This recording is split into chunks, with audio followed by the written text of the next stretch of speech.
se vira sozinho. Hoje ele está... Bom, então esse Measuring, né, Lexical Quality, a gente começou a ver isso a semana passada. Eu voltei, assim, praticamente nesses gráficos, né, que a gente começou a interpretar a semana passada. Então, esses dois aqui, que falam, né, do vocabulário e a mesma prova que foi administrada, né, com o tempo total dela em metade do tempo. Só para vocês terem uma ideia, deixa eu ver se eu consigo mostrar para vocês como é que é essa prova. Eu pus aqui uns slides, mas eu deixei ela aqui ó, isso aqui é a prova, olha. Tá vendo? Aqui, ó, Nelson, Danny. É uma prova que ela não tem, assim... Gente, desculpem, eu não estou vendo. Será que sou eu? Não, de repente sumiram os slides. Gente, vocês estão conseguindo ver o slide da prova? Estou, Pro. Tá, então sou eu. Peraí. Tá, pode deixar, eu vou entrar aqui no computador. Cris, eu vou entrar no computador, você pode me só autorizar? Lógico. Porque no celular não tá indo.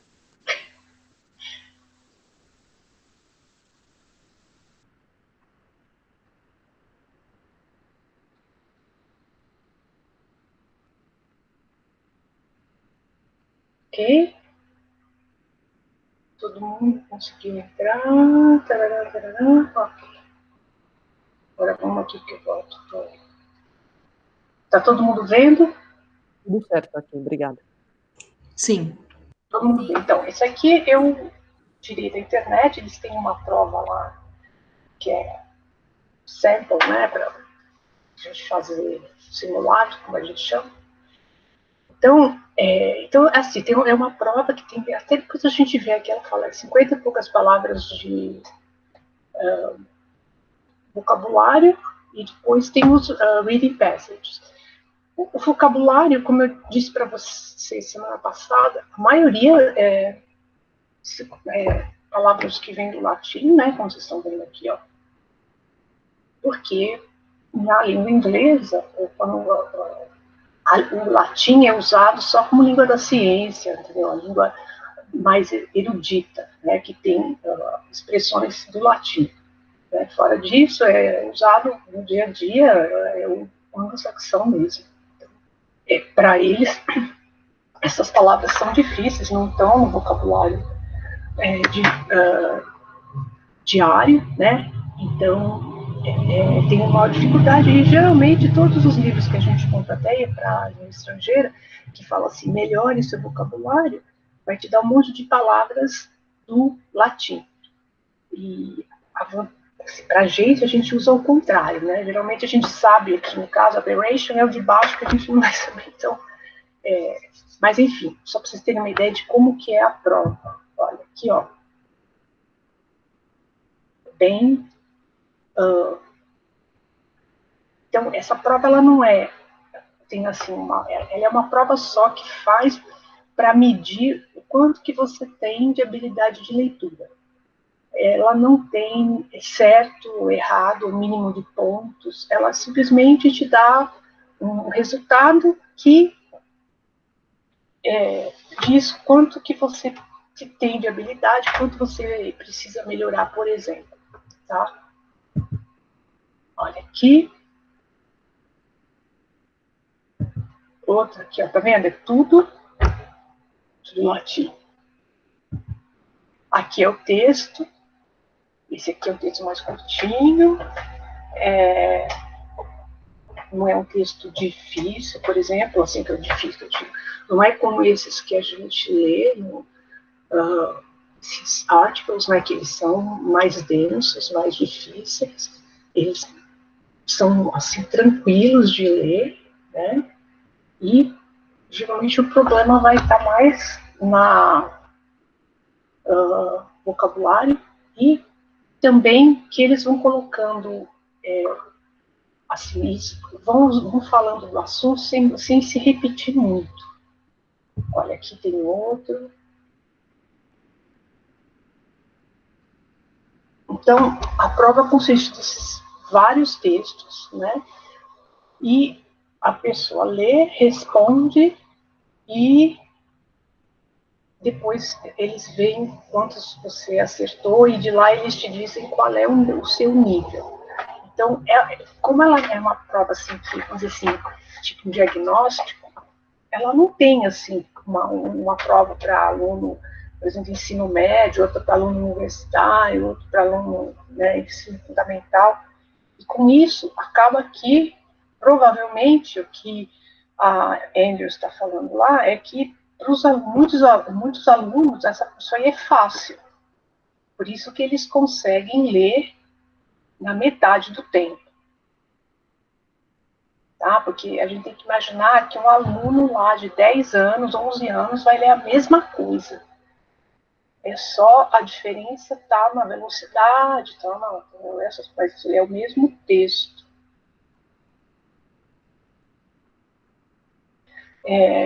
Eles aqui brincam um pouco com a questão morfológica, né? Essa quintessence birdlessness, né? Onde você tem uma palavra de anglo-saxão, mas aí você tem morfologia, né?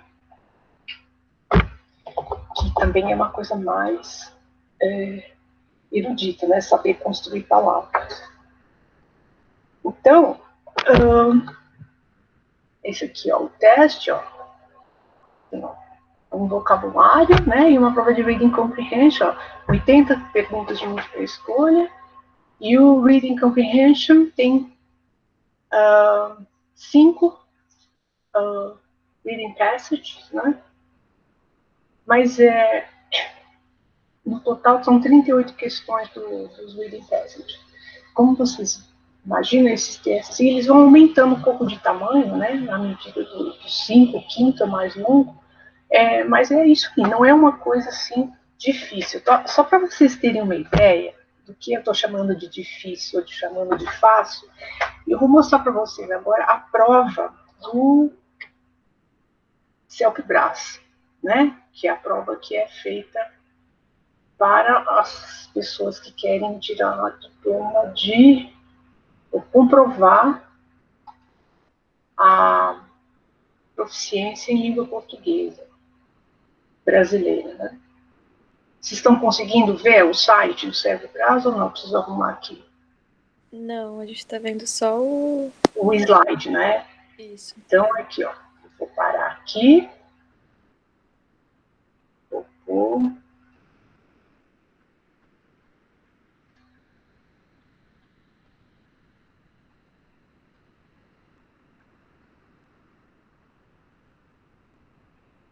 Estão vendo agora? Sim. Então, vamos lá.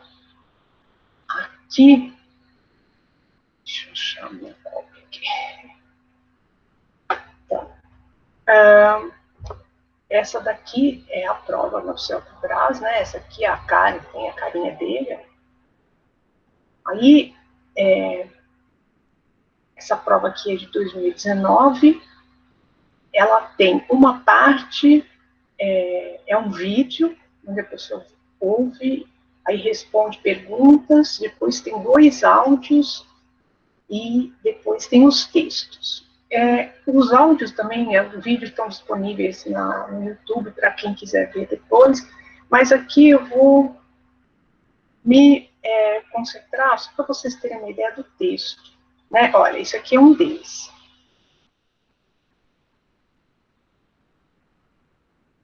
Você vê que só pela quantidade de texto a gente vê a dificuldade, porque tudo isso a pessoa tem que fazer em 2 horas e meia. Ela tem que ouvir, ela tem que ler e ela tem que escrever. Tem sempre uma atividade seguida, assim, uma habilidade, como eu diria, você tem sempre que escrever quando você termina de ouvir ou de ler. Tá? A entrevista é feita separadamente, né, para testar a conversação. Então, é um texto de jornal, né? Mas aqui, esse é um texto. E esse aqui é o outro texto. Então, são textos mais longos e não faz pergunta efetivamente, mas olha aqui o tipo de atividade. Após ler um artigo, você decidiu escrever uma carta para a autora com a finalidade de discutir a tese defendida por ela, apresentando sua opinião sobre o ponto de vista de vocês ensaiando. Catarina, foi uma prova assim que você fez? Eu acho que sim. E você achou fácil? Então, Cris, eu não lembro, para falar a verdade. Eu não achei difícil, Quer até dizer, porque eu não lembro, sabe? Acho que não foi difícil. Eu lembro só da parte de entrevista, mas essa parte escrita, eu não tenho muita memória, então eu acho que não foi difícil, porque, né? A Senão não gente lembra lembraria, o que né? é onde sofre, a gente lembra, geralmente. Isso sim, geralmente quando temos traumas, né? Não tem nenhum. Então, eu acho que, assim, é uma prova que assim, não é exatamente fácil, né? E para isso vocês comparam com essa que a gente está vendo do Nelson Dene, apesar que ela tem um objetivo diferente, né? Mas, por exemplo, essa prova do Nelson Dene, você pode andar no...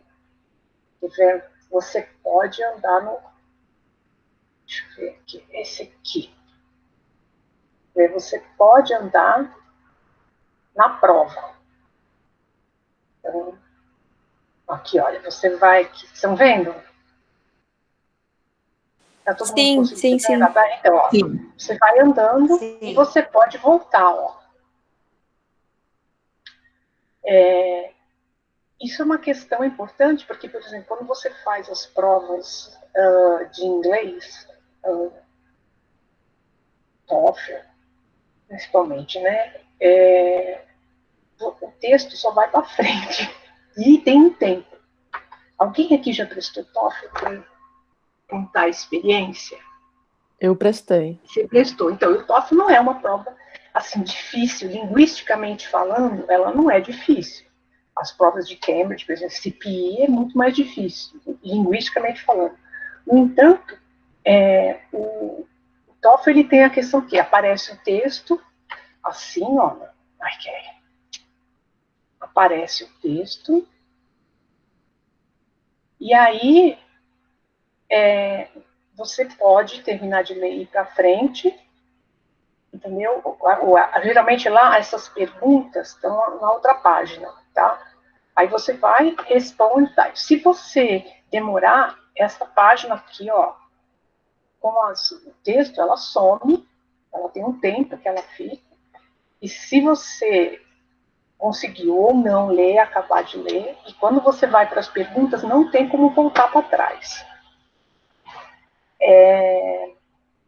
Eu acho que isso é um tipo de dificuldade que essa prova não tem, né? E mesmo a prova de self-prazo, a pessoa pode, não no listening, não, mas na leitura a pessoa pode voltar, a pessoa tem o texto na mão. Eu acho que a questão de você não poder voltar é uma coisa que dificulta a leitura, né? E tem a questão do tempo também. Então, Cris, Oi. eu acho que como você está falando, são vários fatores que podem dificultar, e principalmente esses fatores, eles aumentam a carga cognitiva, né, a necessidade, assim, a exigência de carga cognitiva, e consequentemente podem aumentar a ansiedade, reduzir a tensão, etc, etc, que vai ter uma influência na compreensão, na execução. Eu acho, o que que eu penso? Eu acho que o Self-Brasa eu fiz em 2007, e eu acho que ele não era tão complexo, ele não tinha, eu não lembro de ter escrito nada, então eu acho que ele não tinha todas essas partes. Me parece que era um caderno simples e algumas perguntas de múltipla, algum texto, tenho certeza que era texto, e perguntas de múltipla escolha. Talvez tenha mudado. Agora acho que eu tô falando porque difícil mesmo é essa quantidade de questões e né, tem três tipos tem escrita, tem fala, tem gramática, tem acho que mais uma parte, e cada uma tem muitas questões. Então ele cobre muitas áreas e com uma exigência de você realmente fazer, até eles falam do planejamento temporal, de você fazer num ritmo acelerado, né? E eu acho que isso mostra que, assim, não tem uma prova ideal, né, para você avaliar conhecimento de linguagem. E vai muito, acho que vai muito também do qual é o objetivo da prova, né? Então, você quer avaliar, por exemplo, rápido acesso à língua, né? Quando você está num ambiente onde você recebe pergunta e você tem que rapidamente construir resposta, você tem que ter uma fluência e uma agilidade na língua, né?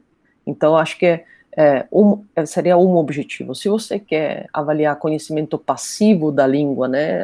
Você consegue ler um artigo, entender, interpretar. Bom, aí não precisa tempo, você pode deixar a pessoa se debruçar sobre isso durante vários minutos. Então, acho que tudo isso vai influenciar o resultado e um pouco essa variabilidade que eu acho que a gente vê nos estudos, sabe? Variabilidade de resultados, variabilidade até no efeito dessas medidas sobre, por exemplo, leitura. Realmente não é fácil, né, capturar a cognição humana com testes, qualquer teste que seja. Exatamente, porque eu acho que é exatamente isso que esse artigo vai falar no final, né? Ela vai realmente falar que não tem regra, né? Se você melhora de um lado, você assim, melhora no sentido se você acha que você concentra mais numa área, porque você acha que precisa mais daquilo, outra área você vai deixar em descoberto, né? E ela vai falar isso lá na frente. Bom, então esse aqui era como é que ele é feito o score, né? Como é que eles dão os pontos, né? E tá vendo que vai até aqui, ó. Reading level of a college, freshman year, second month. Então,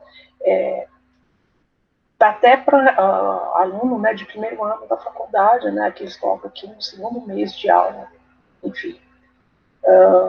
Então, obviamente, se eu não sei que ano estavam os alunos dela lá, né, os alunos da universidade que fizeram a prova, para eles, realmente a prova deve ter sido fácil, então é por isso que eles conseguem fazer na metade do tempo.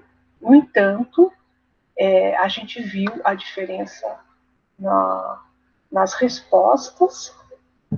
Até a semana passada a gente estava falando que a diferença entre o tempo maior e o tempo menor é que no tempo maior, olha, aumenta o número, né, de pessoas que tiram nota maior, vamos dizer assim, e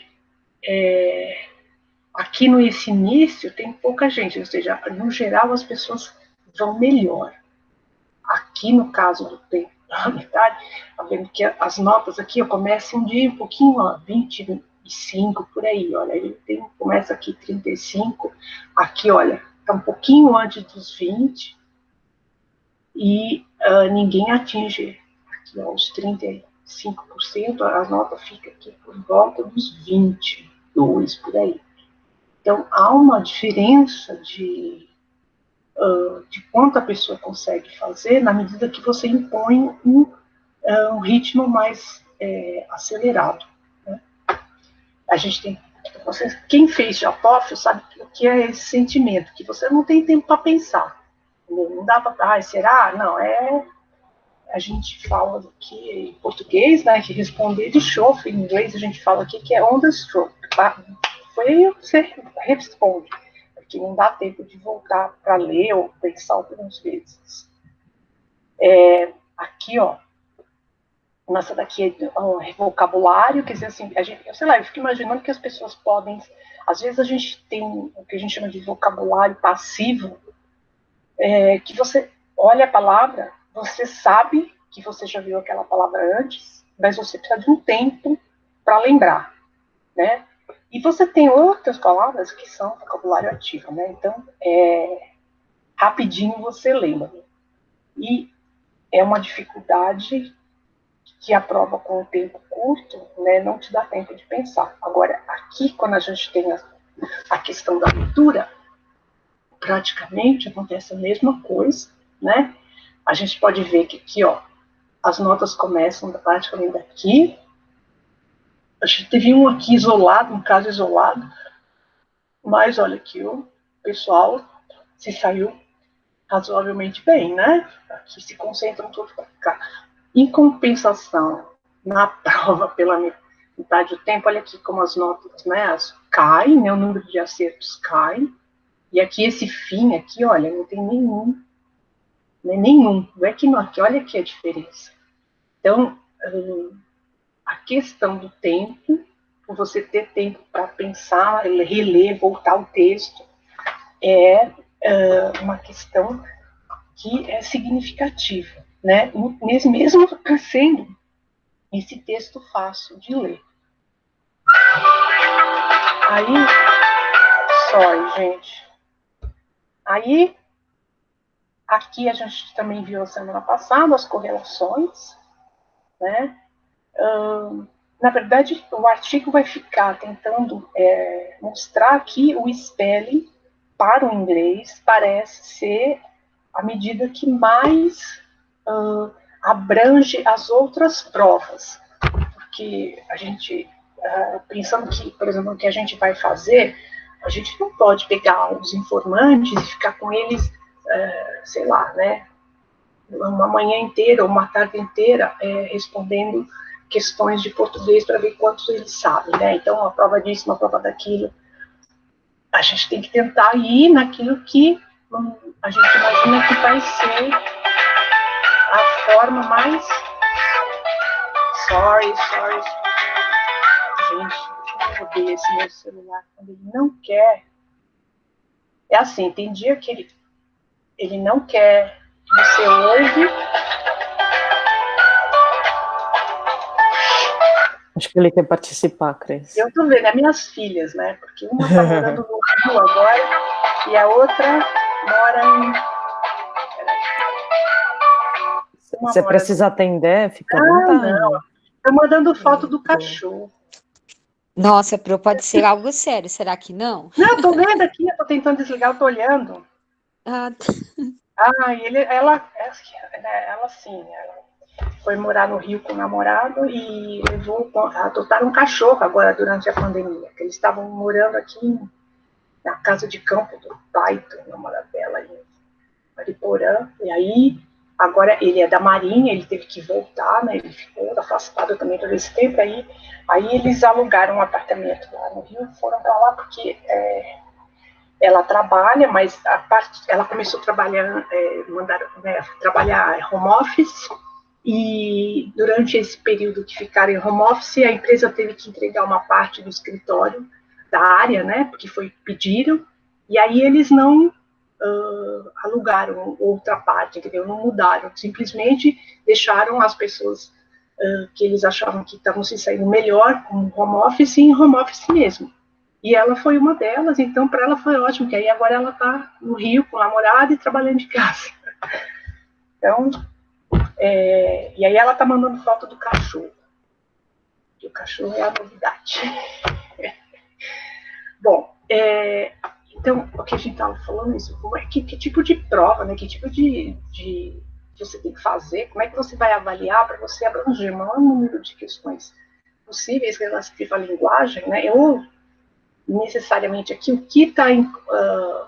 como é que eu meço essa qualidade lexical, né, com a implicação, né, da leitura, ser um bom leitor, olha a prova que me dá melhor resultado, que a pessoa não tenha que ficar, né, que nem vestibular, 4 dias e fazer prova. Então, nesse correlação aqui, eu acho que fica claro que o spelling, né, tanto o ditado quanto o reconhecimento de palavras, dá um resultado bem interessante, né? E essa, por exemplo, ela fala aqui, ó, essa prova de vocabulário, né? Ela, eu não sei como é que a gente pode falar aqui.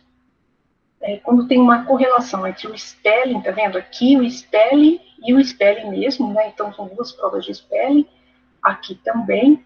Aqui você tem uma prova de vocabulário e spelling. E aqui você tem compreensão com vocabulário. Eu consigo entender a relação. Agora, aqui entre spelling e vocabulário, eu acho que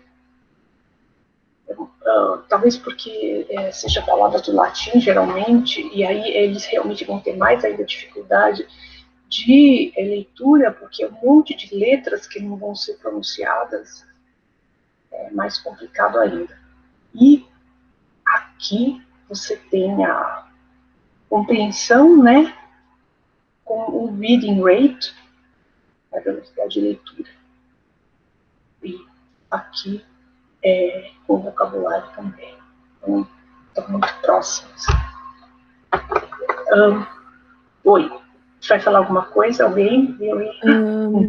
Cris, eles estão reportando que está em círculo vermelho, são os valores o círculo vermelho fui eu que fiz. Ah, você que fez. Uhum. Fui eu que fiz, mostrando os índices mais altos, né? Isso. Uhum. Mas aqui, esses aqui é os que tem, os que estão com a estrelinha, é os que tem significado. Que a maioria deles, né? Tá? A estrelinha aqui, ó. Bem menor que 0,1. E o vermelho é meu, fui eu que pus. Entendi. Então, esse é o índice de correlação, né? E as duas estrelinhas significam que o valor foi significante.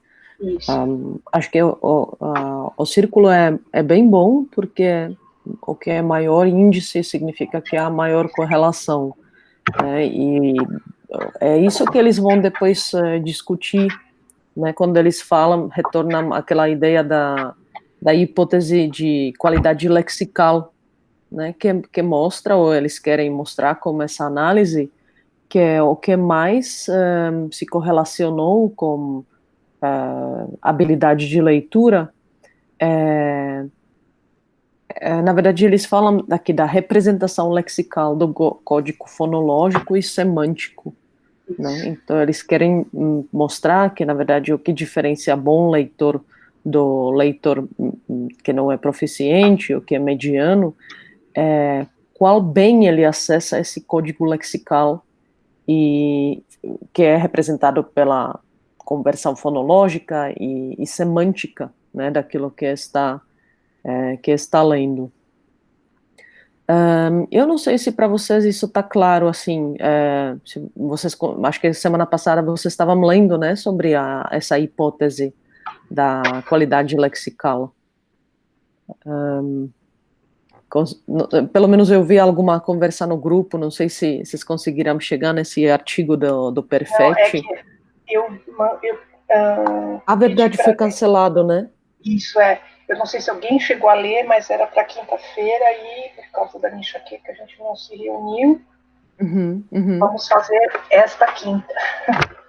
Tranquilo, tá bom. Então não vou adiantar. Vamos de repente conversar isso só semana que vem. Mas acho que esse artigo é interessante, né, pelo tipo de análise que eles fizeram, pela quantidade de dados, né, e considerando que é um leitor experiente, não são crianças, né, não é desenvolvimento, já é, na verdade, leitura já sedimentada, né, em leitores experientes. Então, para nós pode servir, sim, como um guia, né, na escolha dos testes. É importante, porque eu penso assim, que a gente não só, o trabalho, ele se coloca, né, o projeto se coloca de a gente medir via a parafobia, mas a gente tem que ter um amparo de um teste normal, porque nem todo mundo, se você pensar, vai poder fazer a prova no rastreador ocular. E o que a gente quer mostrar são as deficiências e como a gente pode também medir essas deficiências sem ter que ser no rastreador ocular. Né? Quer dizer, uma prova que, de uma forma ou de outra, te dê um caminho. sei lá, é o que eu estou pensando, né? Como é que seria isso se eu tivesse que propor que tipo de prova a gente faz para ver se a pessoa é um bom leitor ou não, que não seja essas provas que os alunos já normalmente fazem, né, essas provas oficiais. Eu também não sei o quanto elas revelam sobre a pessoa ser um bom leitor ou não, mas então, aqui são as provas de inglês, aqui falam então, sobre. Agora, eles pegaram esses resultados das provas, eles fizeram esse Promax Rotation. Promax Rotation. Eu fui procurar o que é, porque eu não sabia. Então, é uma prova, é um tipo de análise fatorial, né, que se refere aqui, ó, a uma família, né, um grupo de métodos estatísticos que tenta aqui, fazer a representação das relações entre os conjuntos de dados observados, né?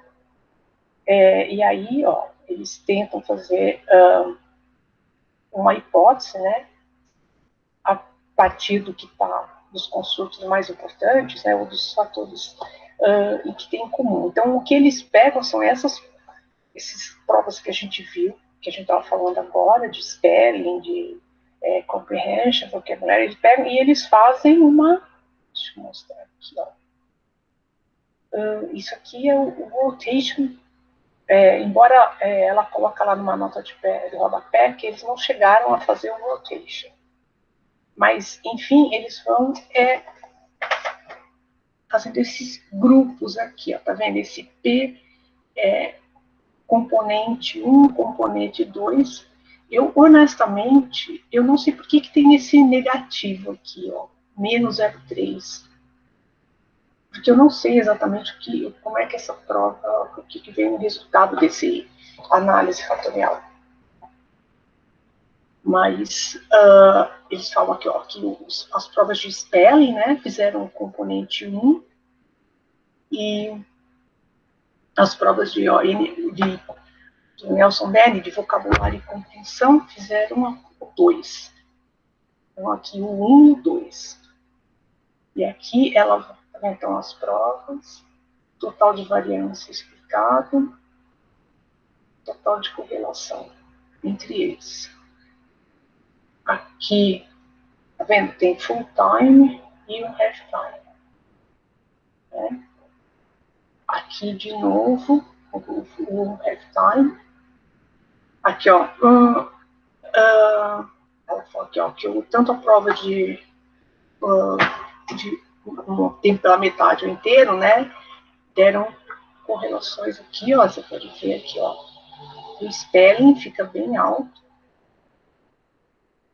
Aqui o vocabulário. Agora, por que é menos 10, eu não sei. Eu não sei se isso aí é como correlação, se vai para um lado ou vai para o outro. Não tenho a menor ideia. Então, eu preciso estudar essas provas que não sou muito familiar, nunca usei esse tipo de análise estatística, mas do pouquinho que eu sei, vamos pensar, você tem duas habilidades, então, por exemplo, spelling e recognition. Esse tipo de análise mostra o quanto eles compartilham, né, ou qual é a força de compartilhar mesmos recursos, ou mesmo componente cognitivo, vamos pensar. Não é bem a correlação, tá? É uma prova mais refinada de, vamos pensar, modelos cognitivos, sabe? O quanto eles compartilham ou usam mesmo recurso cognitivo para serem realizados. Ou de repente, o quanto eles diferem, sabe, nos componentes cognitivos que precisam para serem realizados. Então, eu não acho que é preocupante esse índice negativo. Eles são... eles são... Desculpa, Cris. Eu não sei se é bom ou se é ruim. Só não sei o que quer dizer mesmo. Quanto maior o valor, né, mais próximo de 100, mais similares, vamos dizer, em termos de execução as duas habilidades são, sabe? Mas, vamos, só para não falar errado, sabe? É como se essas duas habilidades compartilham, elas requerem mesmos recursos cognitivos. Então, isso explicaria por que o índice é tão alto. Isso. Uhum.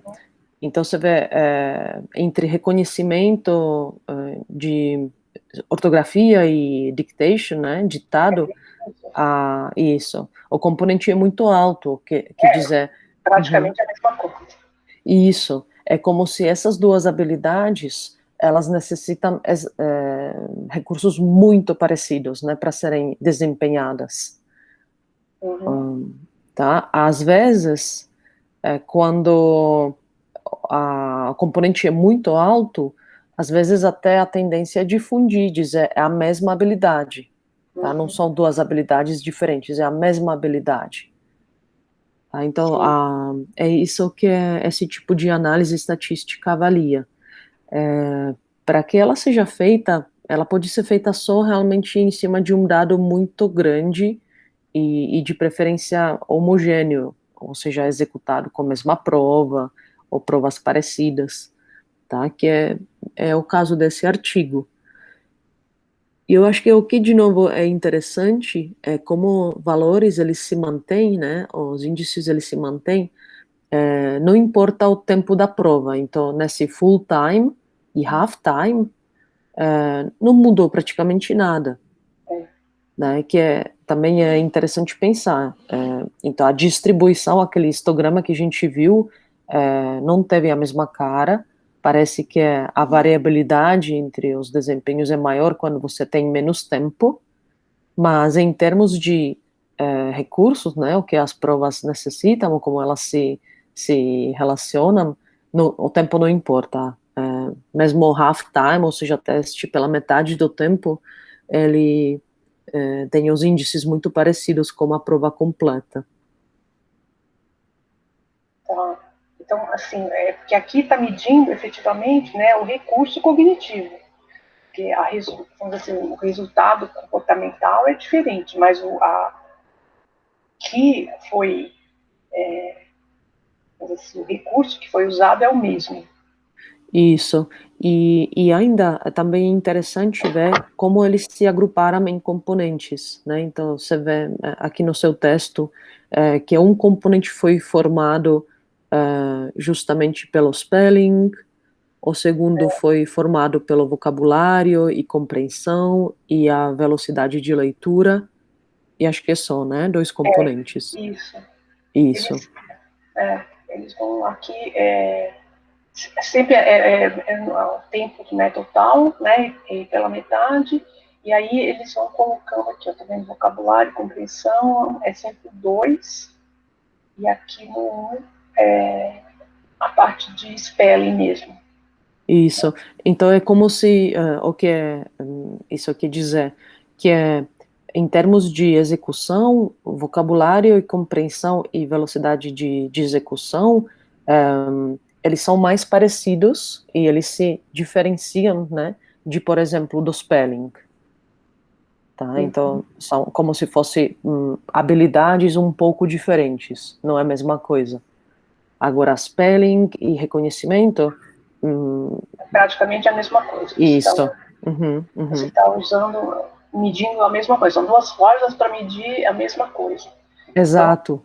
Então, como no tempo e no espaço, eles se comportam igual, como se fosse a mesma habilidade que você está medindo com essas duas provas.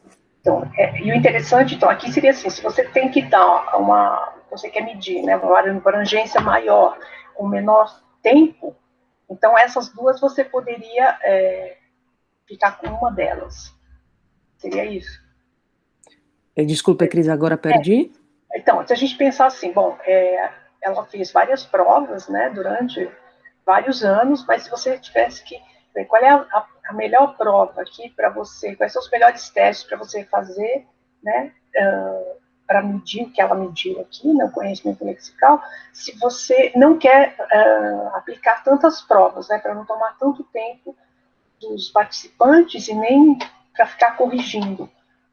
Então, por exemplo, Spelling, Dictation, Recognition, eles praticamente têm a mesma função, né? Usam os mesmos recursos. Então, a gente escolheria uma delas. Isso, você pode escolher uma delas, dizendo que você está cobrindo essa habilidade, e ainda você pode pegar o texto, o tempo médio, né? Você não, aliás, Sim, pela metade, você não precisa isso. ter a prova inteira. E aí depois você deveria escolher do outro grupo também. Sim. Mas aqui, na verdade, já o tempo, deixa eu ver, o tempo também não importou, né, no componente 2. Aqui, nesse aqui não. Mas esse aqui, tá vendo? Esse aqui é full time de novo.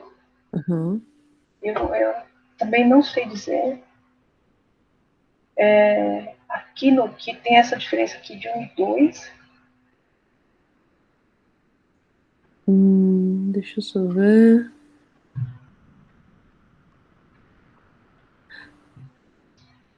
Eu acho que aqui ela fala que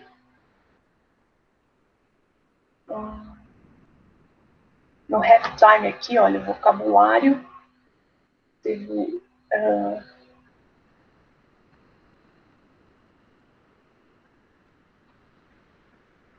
que exatamente não sei como é que eles estão, mas aqui ó, o vocabulário tem mais ou menos o mesmo valor, aqui o valor é bem diferente, aqui também, olha, esse Uhum. Parece que no vocabulário algo mudou, né? Quando você tem tempo maior, talvez esse aquilo tipo que de... sei lá, o que Uhum. eu tinha pensado é o aluno, que a gente estuda, né, quando estuda a questão de língua estrangeira, que tem a questão do vocabulário passivo. Aquela palavra que você bate o olho, sabe que já viu, mas Uhum. não vem, entendeu, imediatamente. Principalmente se for uma prova daquele tipo que é uma sentença e só. Não tem um contexto para você reativar. Isso seria vocabulário receptivo, né? Então, quando você tem É, que apenas reconhecer, diferente do vocabulário expressivo que você tem que produzir, né? isso. Então, mas pelo que eu vi, eles geralmente avaliam vocabulário receptivo, que pode ser avaliado de formas diferentes. Então, você tem, como nesse teste que você apresentou, tem uma palavra ou uma frase e você tem que escolher entre opções, né? O que significa a palavra X? Outro jeito de avaliar é você tem uma palavra e 4 imagens, e você tem que escolher a imagem de novo que mostra significado. É ser receptivo, como você falou, geralmente é mais fácil, nós temos um banco de palavras que a gente talvez não usa de forma espontânea, ou seja, não usa no vocabulário expressivo, mas elas estão lá, né? A gente reconhece familiaridade, a gente consegue até escolher significado correto quando temos opções de escolha. Mas acho que é justamente esse que eles usam. Tá?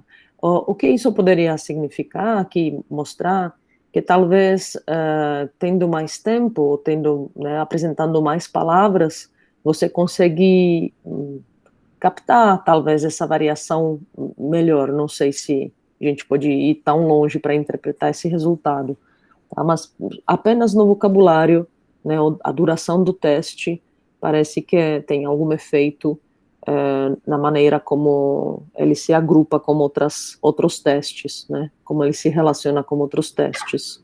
Eu também não sei, mas para mim parece meio, pelo menos faz sentido. Se é realmente isso, eu não sei, mas que, pelo menos faz sentido para mim, né, assim, os conhecimentos que eu já tinha, né, que realmente quando você tem um tempo maior, você consegue reler, voltar a lembrar, né, mas tempo pela metade não.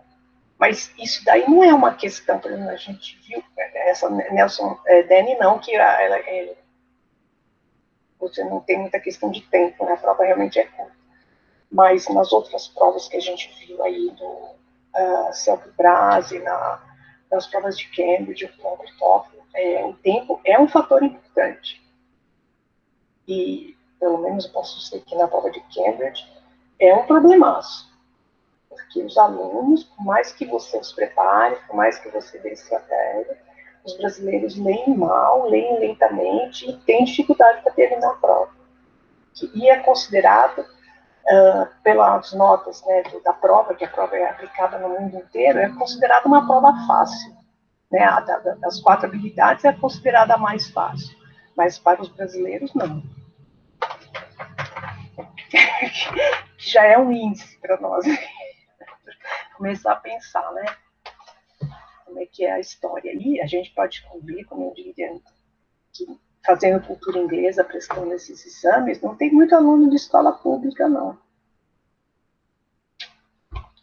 Não dá para dizer, mas a escola pública, ao que parece, pelo menos, veja, é uma questão que eu já estou me deparando com ela e pensando há muitos anos, né? Porque eu saí da cultura em 2005, né? E eu já pensava sobre isso, que as questões que a gente vivia, né, na época de prova.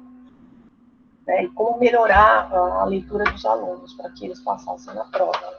Como se em língua estrangeira a gente fosse fazer milagres, né, dos problemas que a pessoa já traz da L1. Bom, então, isso aqui é uma coisa que eu gostaria de me aprofundar, mas realmente não sei nem aonde buscar, porque onde eu busquei na internet, o que eu consegui achar está aí. Então, aqui é uma outro componente que eles montaram. Então, aqui eles só puseram junto, tá vendo? Eles puseram os resultados em paralelo, né, para amostras independentes, incluindo full time ou half time junto, né? E aqui, colocando os testes de spelling separado das outras medidas. As 2 provas de spelling aqui caem no componente 2, e as outras provas aqui, vocabulário, compreensão, leitura, caem na componente 1. Isso aqui, pelo que eu li, eu não tenho certeza, mas é meio que quais são os grupos que melhoram. Você joga lá, e por isso que chama rotate, que o computador fica vendo qual é a melhor forma de explicar, e ele dá os grupos, ele que forma esse grupo aqui. Não é você que diz para ele juntar o full time com o half time, é ele que faz, porque tem a menor variação. É isso mesmo, Catarina? Isso foi do que eu li ontem, pelo que eu consegui catando na internet. Aí a gente teria que ler realmente um pouco mais a respeito. Mas, Cris, não, é isso mesmo. Na verdade, é o teste que faz, né? Então você não escolhe como você quer agrupar. O teste que vai observar, né, como que dado se comporta e como pode ser agrupado. Agora, a gente pode pegar, né, enfim, isso é estatística, a gente precisaria estudar exatamente por que eles usaram essa análise de rotação, porque tem procedimentos naturalmente diferentes, né, varia, você pode ter jeitos diferentes de fazer, mas é o que você explicou, tá correto. Agora, como que essa tabela é diferente da anterior? Vamos tentar entender isso. Aqui é análise apenas do...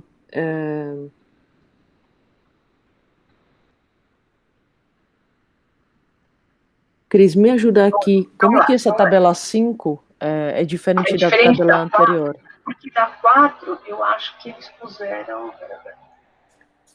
Isso aqui é 5? 4, isso aqui, Eles fizeram vários grupos, tá? 2 grupos com full time, 2 grupos com half time, né? E aí juntaram, acho que aqui, vamos dizer assim, dividiram realmente em 4 grupos. Como é que dava para fazer os 4 melhores grupos, né? Tendo em mente esse full time e half time. Como acho que aqui eles viram que o tempo de prova não é um fator determinante, ou seja, os resultados, com exceção do vocabulário que a gente, mas o resto parece que é bem similar, né? Olha aqui, full time 90, half time 97, para compreensão, né? Para vocabulário 88, 81, aqui ó, 48, 68. Como a gente é mais ou menos, a diferença é pequena, eu acho que a tentativa foi de agrupar em 2 grupos dessa vez, entendeu? De 4 partir para 2. Então, isso, E aí, e aí nas 5 eles juntaram, né? É uma Isso. amostra só, é todo mundo junto. exatamente. Só que não é uma amostra total, né? Porque aqui temos apenas N 107 e o outro, na verdade, eles provavelmente agruparam, escolheram. Que melhor representavam, né? Tiraram o que a gente chama de outliers, né? Isso. Então, o que a gente pode ver que aqui o componente inverteu, então o que era componente 1 é componente 2, e o que era componente 2 se tornou componente 1. Mas isso não tem, assim, não significa nada. O agrupamento, do jeito que os testes se comportam, é mesmo. Né? Então, spelling com spelling, e depois temos agrupamento de vocabulário, compreensão e velocidade de leitura, e o reconhecimento do autor, né, a familiaridade com o autor, e aí, de novo, temos aí o último teste, que é a decodificação fonêmica, que, se não me engano, não teve no anterior. Tá outras, isso. Não colocaram. Por isso, provavelmente, esse N diminuiu, né, então essa amostra de 107 sujeitos é uma amostra, deve ser mais recente, que tem outro teste, que é a decodificação fonêmica, que é justamente familiaridade, né, com conversão grafema-fonema, ele se agrupa junto com o spelling, tá? Então, temos spelling, decodificação fonêmica, por um lado, então, esse é um grupo de habilidades, e aí, do outro lado, nós temos vocabulário, compreensão e a velocidade de leitura, tá? Eu acho super interessante esse resultado, porque o que eles mostram? A gente não sabe se aqui temos leitores, os melhores leitores da amostra, ou simplesmente é só um recorte dos leitores. Tá? Eu imagino que é um recorte dos leitores. Eu tenho que reler, porque eu li isso aí. Aqui, eles vão aqui explicar mais para frente. Né? Mas eu acho que é isso que eu acho que essa prova fonêmica aqui eles não chegaram a fazer para todos, entendeu? Sim. Então, por isso que eles não usaram, porque eles têm menos sujeitos, sim. Menos sujeitos, né? Mas isso é comum, né? Porque você vai manter o conjunto de testes, você vai manter em vários estudos, mas com o tempo você vê que, de repente, alguém começa a falar muito da consciência fonêmica, e aí você acrescenta um novo teste, e por isso você não tem a amostra total no final, quando, né, 10 anos depois, quando você para analisar todo mundo, você nem sempre tem os mesmos testes no final. Mas o que é interessante, acho que pelo menos pro inglês, que aqui mostra que se você tem, por exemplo, você pode ter leitor com, no mínimo, 3 perfis diferentes. Você pode ter leitor que tem um ótimo spelling e consciência fonêmica, vamos dizer, ele foi treinado bem, ele tem facilidade em ditado, em reconhecer né, ou dizer como uma palavra é escrita. Ele vai ser um leitor proficiente? Talvez não. Se ele não tiver um vasto vocabulário, se ele não tiver uma capacidade, né, de compreensão, talvez ele não seja leitor proficiente. Tá? Agora, o contrário também é verdade. Se você tiver uma pessoa que tem amplo vocabulário, que consegue, né, ter uma compreensão, por exemplo, auditiva muito boa, se ele não fosse bem treinado na codificação, decodificação de palavras, que a gente pode pensar, caso do Brasil, né, por causa do ensino, como as crianças são ensinadas a ler e escrever. Elas são ensinadas por meio de whole word reading, ou seja, reconhecer palavras inteiras. Então, elas não são ensinadas as habilidades de decodificação, né? E aí, nesse caso, mesmo essa pessoa tendo vocabulário e tendo compreensão, se ela realmente não sacar por si só qual é o princípio alfabético e como, né, não se autotreinar, infelizmente, falar isso, mas se autotreinar, né, nessa conversão grafema-fonema, ela pode não ser um leitor bom. Agora, se ele tiver os dois, né, ele é ágil e rápido na decodificação, essas habilidades que são construídas na infância, e se, além disso, ele tem uma boa compreensão e amplo vocabulário, ele provavelmente vai ser um leitor proficiente. Agora, tendo né, dito tudo isso, é importante pensar que há uma correlação entre os dois lados, né? A pessoa que é bom decodificador provavelmente vai ler mais texto, provavelmente vai formar mais vocabulário, né? Que são essas habilidades que elas se completam, embora apareça pela análise deles que são vasos separados em termos de habilidades, mas com certeza eles interagem e um influencia no outro. Eu acho que a questão aqui é que você precisa de né, que essa parte do grafema-fonema, no início, né, para você formar o vocabulário, não é? Você pensar que você vai ler, até eles em algum momento eles falam que a parte escrita é a maior fonte de vocabulário novo, muito mais que a oral. Então, você tiver essa habilidade, né, grafema-fonema, você consegue ir além, né, na questão de adquirir novo vocabulário. Agora, se a gente pensar para uma criança, né, mesmo depois para um adulto, se toda palavra for como a palavra inteira, né, é bem complicado. Cris, isso é verdade, mas também é como se fosse via de duas direções, né? Então, o contrário também é verdade, de que as crianças que vêm com vocabulário mais amplo, né? E tem inúmeros estudos, mesmo em português, que mostram que crianças de baixo nível socioeconômico, elas têm um vocabulário reduzido pelo ambiente, né? Vamos dizer, empobrecimento linguístico no ambiente que elas estão inseridas.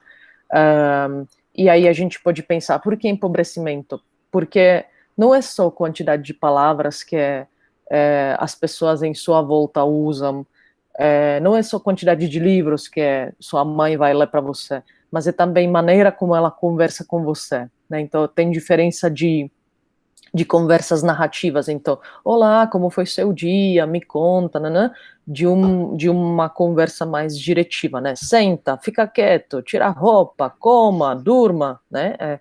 Então, aliás, os estudos mostram que há uma grande diferença no ambiente linguístico, dependendo do nível socioeconômico, principalmente da mãe, e essas crianças chegam, com 6 anos, elas já chegam com diferença muito grande no vocabulário.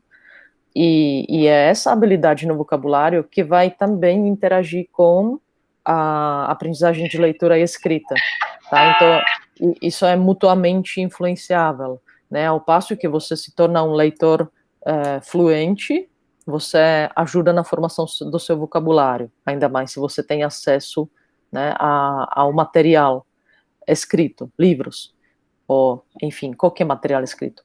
Mas também, quantidade de vocabulário, ou seja, a amplitude do seu vocabulário, vai facilitar esse processo pela leitura, né? Essa passagem pela aquisição de leitura escrita. Então, são vasos que eles se influenciam mutuamente, tá? E aí, vamos pensar que o método como a criança é alfabetizada, ele vem para facilitar ou ele vem para agravar, né, essa realidade toda. Mas, rapidinho, só para não esquecer, uma coisa que acho que é importante que me ocorreu quando eu vi essa tabela, como você falou, o tempo, né, quando isso é avaliado é importante, provavelmente em crianças, pode ser que esses testes se agrupariam um pouco diferente, tá? Mas também isso mostra um fenômeno que foi muito questionado nas línguas inglesas, né? Porque então, se você investe muito bem nessa decodificação, né, e você treina a decodificação nos anos iniciais, por que com isso você não garante sucesso na leitura, por exemplo, aos 15 anos? Porque justamente aqui dá para ver que não é só decodificação, né? Se você investe na decodificação, mas não investe no desenvolvimento do vocabulário, da compreensão geral, você não vai ter um bom leitor. uma dúvida aqui, você está falando das crianças, né, de que elas têm assim, um vocabulário maior, as que vêm de um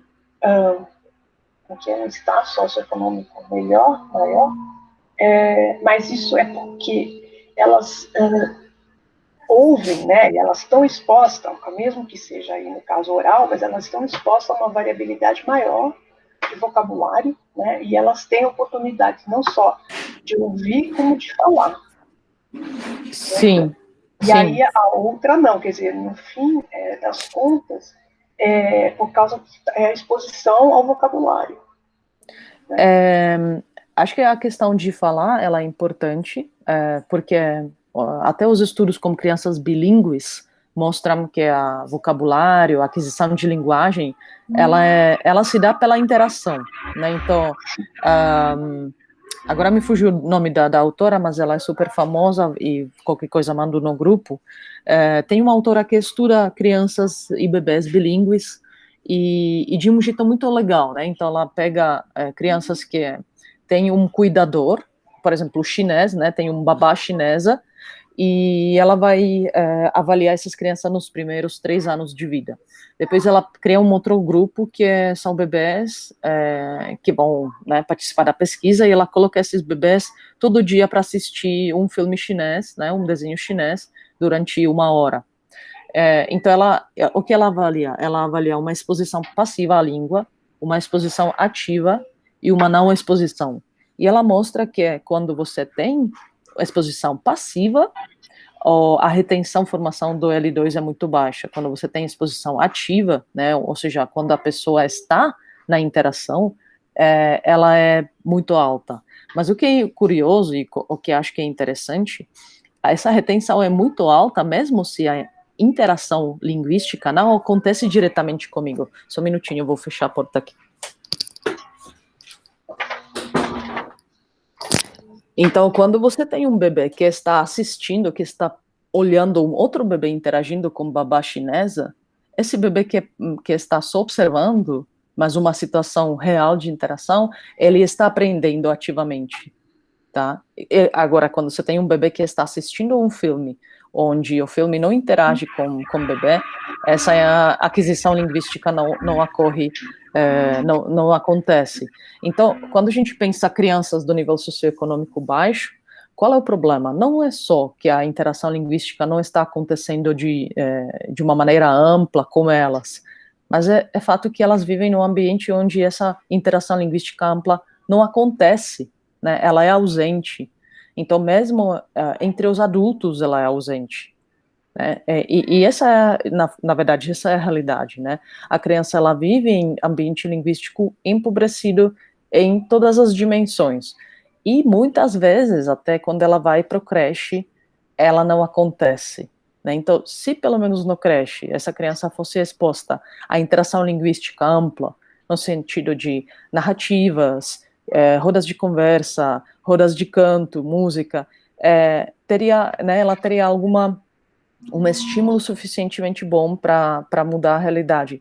Mas o problema é que muitas vezes nem nesses ambientes, esses ambientes priorizam cuidados físicos, né? Então, mantê-la limpa, em vez de repente, interação linguística forte. Muitos creches, né, de nível socioeconômico baixo, público, não acham que é interessante ou importante estimular essas crianças já com 3, 4 anos, né, linguisticamente. Deposita-se muita esperança só na primeira série, mas tudo isso se desenvolve já antes. Tá, então acho que falta realmente de conhecimento. Pessoal. Nossa, fantástica essa colocação, hein, Pro? A questão do cuidar na primeira infância nas escolas é mais importante do que o educar. E não deveria ser assim, né? Muito bem colocado, nossa. Não, mas o conhecimento isso mesmo. A pessoa com bebês, por exemplo, as minhas filhas pequenas que estudaram no colégio, escola integral, se pagava uma fortuna para uma escola que estimula, tem estimulação, que eles chamam isso, chamam de estimulação. Tanto física, quando são bebês, estão engatinhando, quanto depois, né, oral, escrita, com essas coisas de falar, conversar, ler livro, todas essas coisas, né? Eles chamam de estimulação. Mas, assim, a gente né, pode pagar $1.000 por mês numa escola com uma criança com 1 ano. Mas é curioso, né? Então, qual é esse nível de estimulação? Porque você vai para outro extremo, né? Se você pega seu filho com 6 meses ou 1 ano, e aí começa todo dia a apresentar um monte de figuras e ensinar vocabulário, olha, presidente Donald Trump, olha, esse é o primeiro-ministro, será que seu filho vai ser ter um vocabulário mais amplo do que outro? Não. Né? Não. Então, não. Então temos essa reflexão, ela tem que ser feita em ambos os lados, sim, né? Porque nos creches particulares ou escolas particulares, você acaba, ou eles acabam criando ambientes extremamente estimulantes que vão para o outro lado. Isso acaba sendo estressor para a criança, né?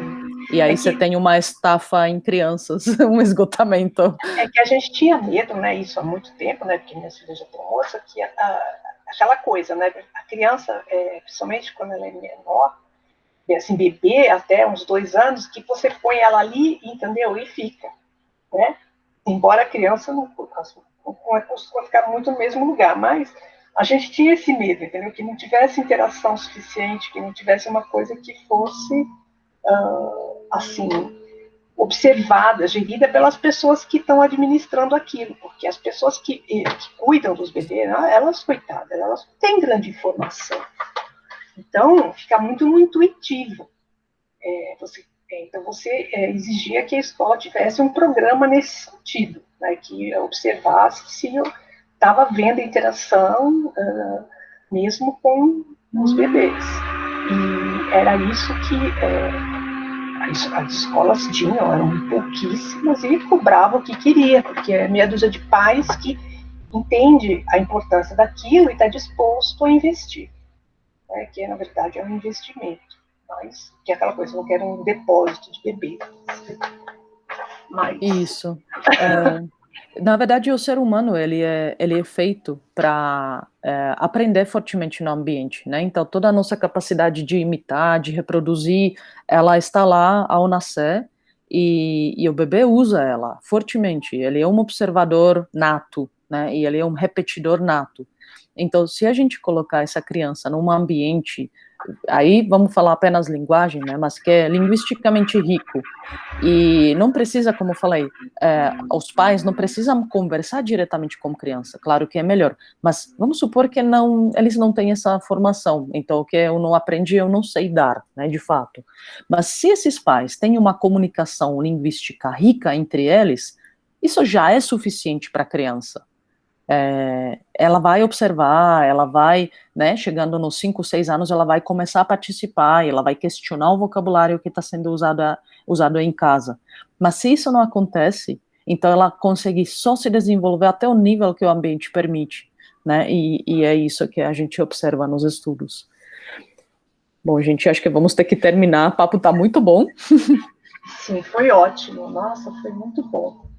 Bom, tenho muito mais perguntas para fazer, inclusive de outros textos, mas isso fica para os nossos comentários, né? A gente precisa fazer uma coisa com o GEL, que esse fim de semana teve uma hora que eu parei de olhar, sei lá, 2 horas, quando eu fui ver tinha 400 mensagens, gente. Que isso? O pessoal realmente, assim, usa pra caramba, muito bom. Parabéns. Pessoal empolgado, Pro. O pessoal começa a se empolgar. Eu vi, as conversas variam de tudo. Quando você começa a ler, aí você vê que as coisas vão de um para outro, outro lado, muito bom. Realmente. A energia do GEL que é muito boa também. Isso é muito bom. Realmente. A gente realmente fica muito bem impressionado como as pessoas têm uma troca muito saudável, né, para todos. Muito bom. Bom, gente, obrigada. Professoras, muito obrigada. Vou precisar ir. Ótimo dia para vocês, tá? Obrigada, gente. Um beijo. Muito obrigada. Bom dia. Obrigado, pessoal. Bom dia, hein? Bom dia.